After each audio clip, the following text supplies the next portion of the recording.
Hi, my name is Naomi Ludeman Smith, and I'm happy to be with you for the Brewhaha Adult Literacy Fundraiser. I hope you're ready to give because boy, do we need it. Well, I want to welcome you to my own home.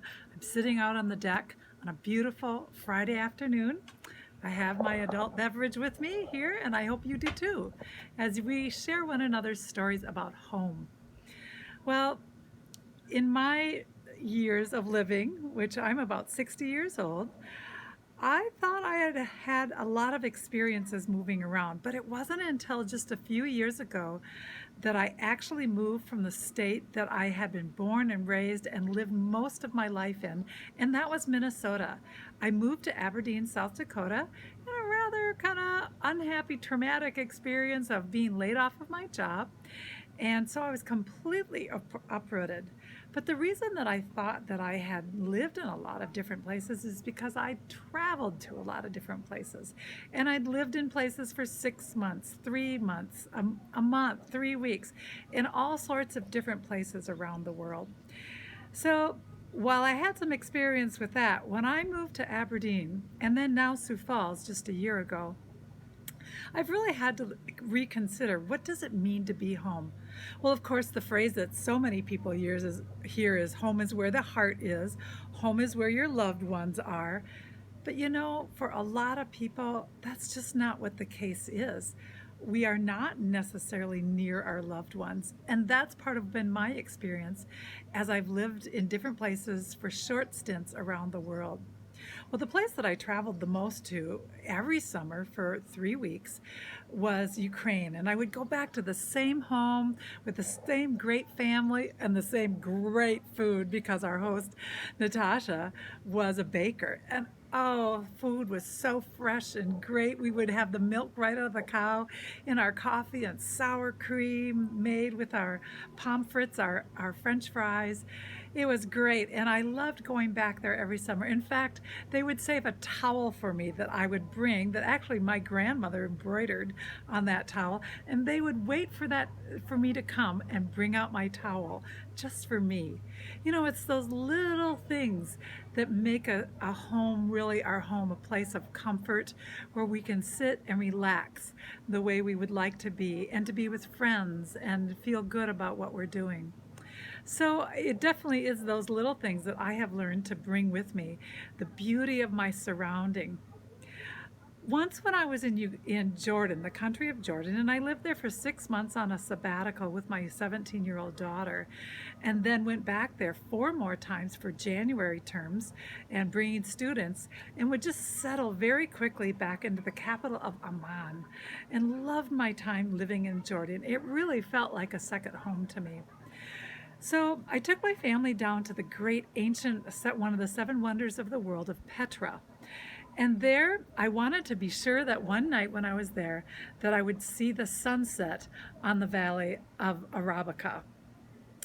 And so we climbed up the 800 steps up high to the summit and waited for the sun to set. And there I met a couple of Bedouin men who had been born and raised in Petra. And the one man in particular, Ibrahim, was an amazing, wonderful host. And he kept saying, "Won't you come for dinner to my home? Won't you come for dinner to my home?" Well, what we did finally agree. And we was my husband and my daughter.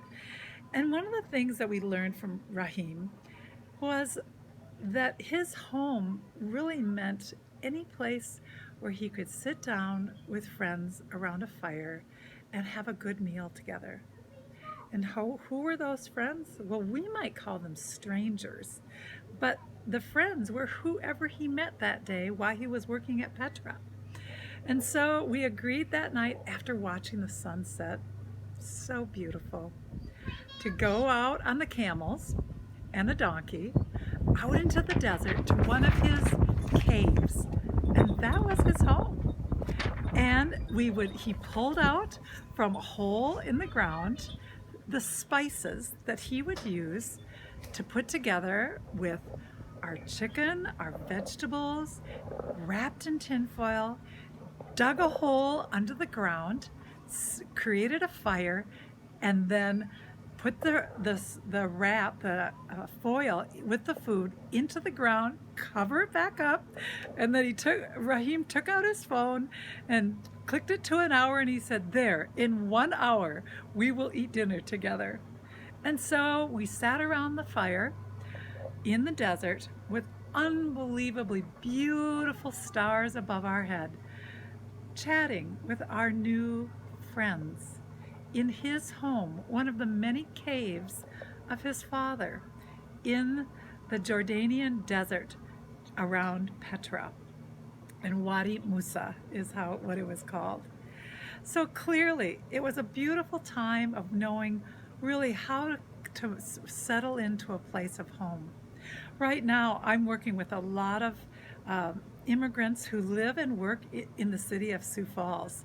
And I find such wonderful stories of resiliency, determination, creativity, in love as they have made their home here in Sioux Falls.